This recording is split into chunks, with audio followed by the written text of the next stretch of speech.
Hello and welcome to this video. I'm Ellen and it's time to talk about some books. Mainly the books that I read in the month of February. So February would have been a great month, but by the last week I got like super stressed out that I just didn't read at all the last week. So I ended up only finishing 6 books. Here they are, the 6 books that I read. Actually, technically, I did DNF one of them. I didn't actually complete 6 books. We're gonna start off with some stats, because I really enjoyed doing that last time. I don't exactly quite remember how I did the stats. I'll try to find some, like, rhythm and order to the stats, but for right now, we're just gonna go with whatever comes to the top of my head. We're gonna start with genre. So this month, again, I have a lot of different genres. Basically, each book is a different genre. So we have 1 historical fiction, 1 fantasy, a contemporary, 1 romance, 1 play, and 1 sci-fi.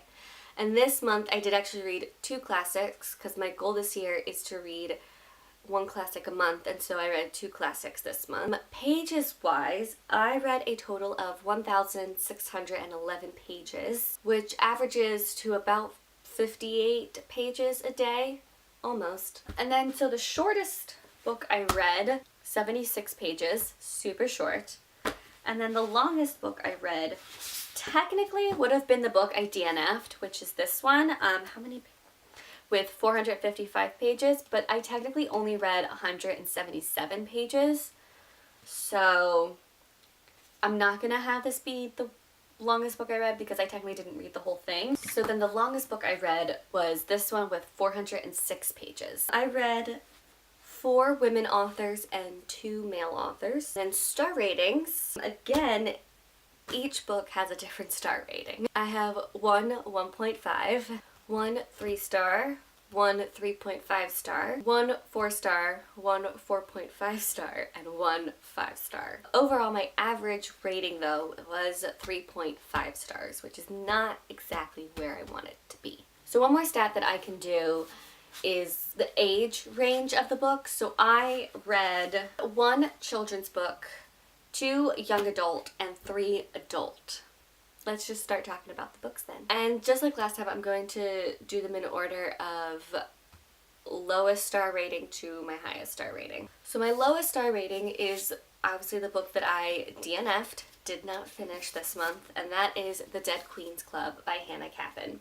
I originally was not going to read this. It just came out in February, but I was walking through the bookstore and I saw it and I read what it was about, and it just seemed so up my alley and something I would really love. So I picked it up and I began reading it that day. It's like a modern teenage twist on Henry VIII, if you know Henry VIII and his many wives. So we basically follow Henry, who is like the popular guy at school. He's a huge jock and whatever. And he has had many ex-girlfriends. See, I don't even really know what this is about because I think the meat of the story, the whole plot line is about this one of his ex-girlfriends who had died, and they might be able to connect her death with him. But the thing is, I read about 177 pages of this book, and we still hadn't even gotten to that. And I was just like, so freaking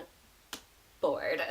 I was also really confused. I couldn't keep track of a lot of the characters. Every time they mentioned a character's name, I was like, wait, who are we talking about? If we were talking about the 2 main characters, I had no idea who we were talking about. But also just the plot was very confusing and very messy. We kept going into flashbacks through Cleve's perspective, but Cleves wasn't actually there. So I don't understand how we were looking at it through her lens, but she actually didn't really know what happened.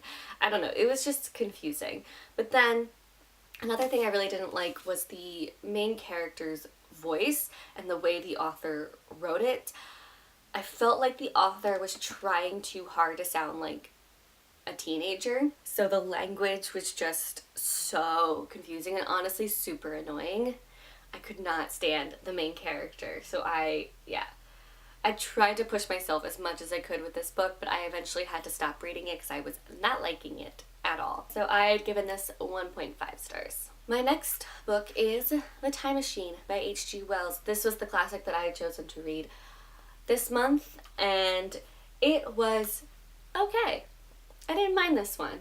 This one is so short, but with this one we follow a man who has built a time machine, and he's telling all his friends his adventures with the time machine and where he went and what he experienced and how he tried to get back because he ended up losing the time machine, and like everything he learned about the future. So I quite enjoyed this one. Not as much as I was hoping to, but I did enjoy it. It was a very interesting take on the future and what it looks like. It was weird because that's not how I picture the future, but it's interesting to see someone else's take on the future. I never noticed this until I was like reading this book, but I loved how there are so many references in TV shows and books and movies that reference the time machine. I only noticed it because two of the things I watched this month, which you will probably hear about in my other videos, two of the things I watched this month referenced the time machine. And I wouldn't have known that if I hadn't read The Time Machine. It was a very compelling adventure. I found like his adventures in the future were very interesting, not just because of how he saw the future, but like his whole journey of trying to find the time machine and get the time machine back. I also really loved the ending. It was a very satisfying end, and I mean, to be honest, I didn't know what to expect with the ending, but I'm really happy with what I got with the ending. Why? I just realized there is a star here that is not actually supposed to be here. It's a sticker. Interesting. I didn't really like the beginning of the book. The beginning of the book, I don't know if that's just my edition of the book, but it felt like I was starting in the middle of the book, which was just weird to me. It would get boring at times for me, but then it would just quickly pick back up again. But there were a couple parts here and there that I just kind of like zoned out and got a little bored. And I don't know, it could have been a little bit more descriptive for me. I felt like it wasn't descriptive enough, but overall, I enjoyed it. I gave it 3 out of 5 stars. The next book is This Is What Happy Looks Like by Jennifer E. Smith. I have been trying to read this book for years. Like, I'm not kidding. Like, maybe 5 or 6 years I have been trying to read this book, and now I finally got to it, thank God, because I absolutely love Jennifer E. Smith. I've met her and she has signed all of my books for me. Look at that.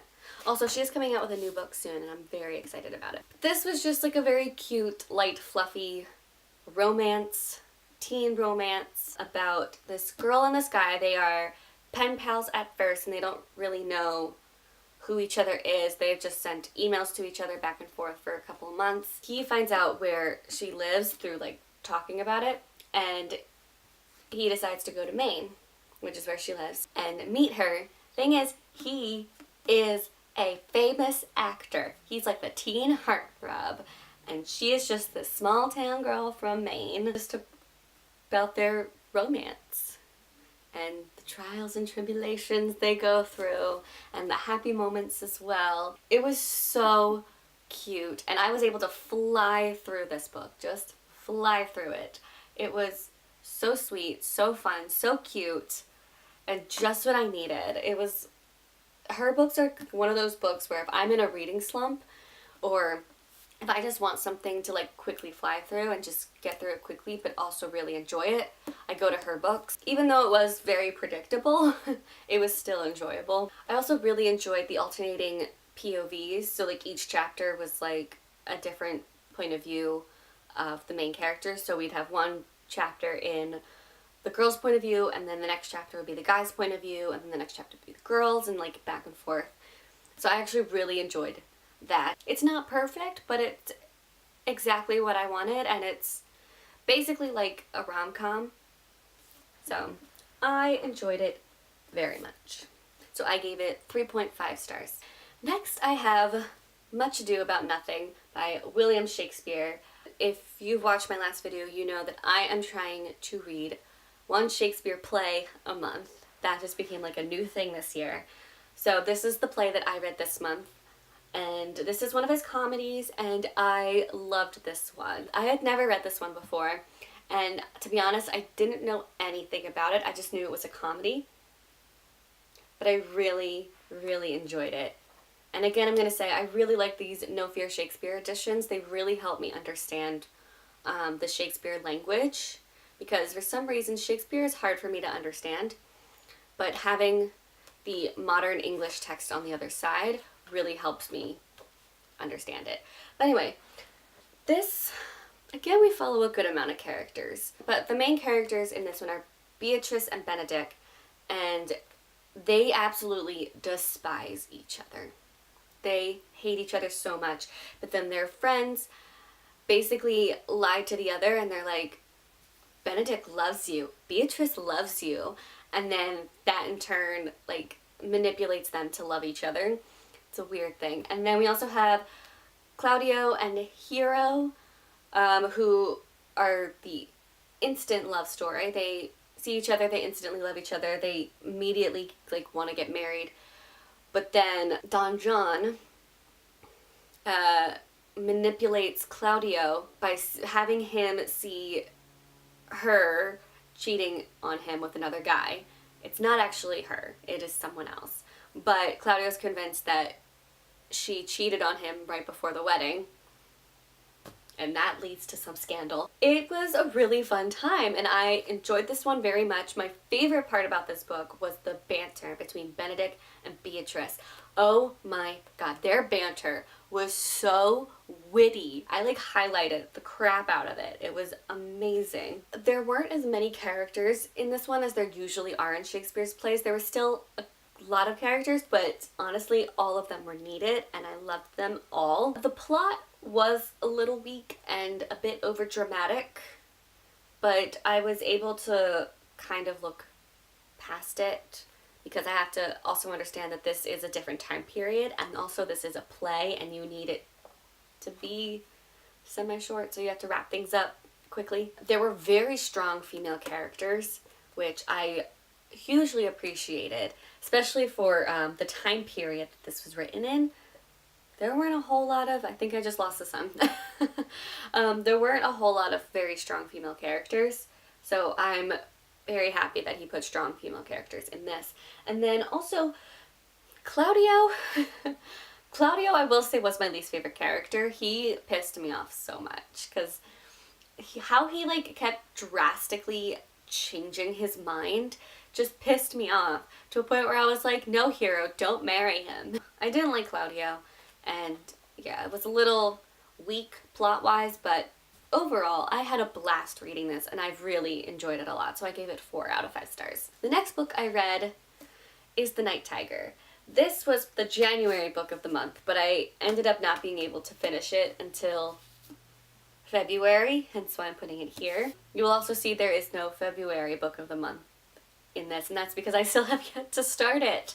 I meant to start it the last week of February, and then life happened, and I didn't get around to it. But anyway, I read The Night Tiger, and I so enjoyed this book.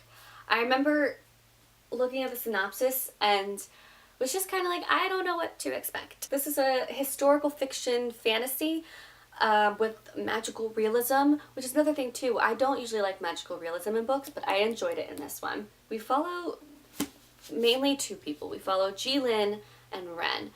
Jilin is, I want to say, a woman in her early 20s. Her life isn't exactly where she wants it to be. She's an intern, that's not correct. Oh, she's an apprentice, there we go. She's an apprentice for a dressmaker, but she also works at a dance hall, which in this day and age is scandalous. And this takes place in the 1930s in Malaya, which is today's day and age Malaysia. So there's her, and then we also follow Ren, who is an 11-year-old boy, who is, I guess, an apprentice as well, but like a very young apprentice, to a doctor. And Ren is trying to find a missing finger, because they believe in this time period, and like this mythology, I guess, is that if his previous doctor that he was working with, he had died, and so it's believed that his whole body needs to be buried together in order for him to like move on and not stay stuck in the world.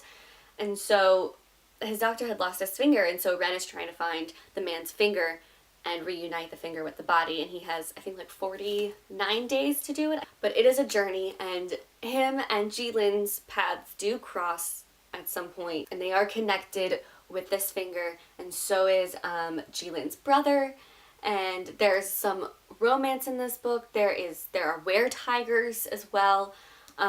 It's a very like magical book that I thought I was going to like and not love, but I ended up loving this. It's an absolutely amazing story. I feel like I did a horrible job explaining it, but honestly, there is like no way to explain this book. You just have to read it and experience it to really get the story, and it's wonderful. And it's so simple, yet it also tells a lot. And I really enjoyed learning about the culture and the mythology of this time period, as well as this country that I don't normally read about. I absolutely loved the writing. It was so descriptive, and there was a lot of attention to detail. It was very slow paced, which I don't technically like slow paced books. I guess I'm just so used to reading very fast paced books. The fact that this was slow paced, it did kind of like not take me out of it, but I don't know. I kind of don't like the slow pacing of books, but for some reason it worked with this one, and I feel like this story needed to be slow paced. You don't want this one to be fast paced. I really truly enjoyed this book. If you get a chance, please go check this one out. I gave it, what did I give you? I gave you 4.5 out of 5 stars. My last book that I want to talk about, my 5-star book, is The Thief Lord by Cornelia Funke. I was recommended to this by a friend of mine, and he said it was his favorite book as a child because this is a children's book. And I was just kind of like, okay, I'll read a book you recommend, sure. In this book we follow 2 orphan boys. They're being taken in by their aunt and uncle, but the aunt and uncle only want the younger of the brothers. They don't want the older one. And so the older one, not wanting to be separated from his younger brother, obviously, decides to run away with his younger brother. And they run away to Venice. Venice, Italy, not Venice, California. And it's just kind of like their adventures in Italy, trying to run away from their aunt and uncle, but also they run into like this group of children who, you know, live on the streets, and they steal. I don't want to say too much, but it's just their adventures with that. And again, this book had some magical realism, and I didn't mind.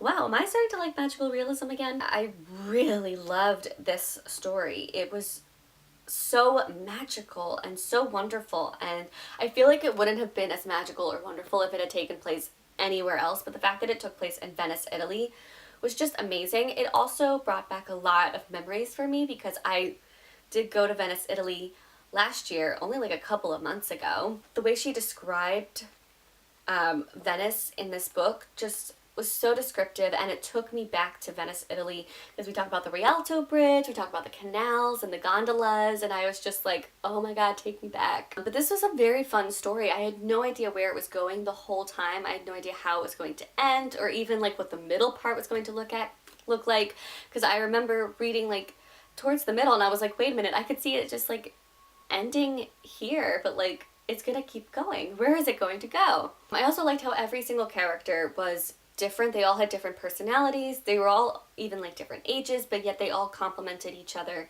very nicely. I honestly want to read more from this author. I really, really enjoyed this book a lot. 5 out of 5 stars. Those are the books that I read in the month of February. Please also go check out the movies that I watched, as well as just my overall monthly wrap up for February. And I will see you guys soon with more videos. Bye!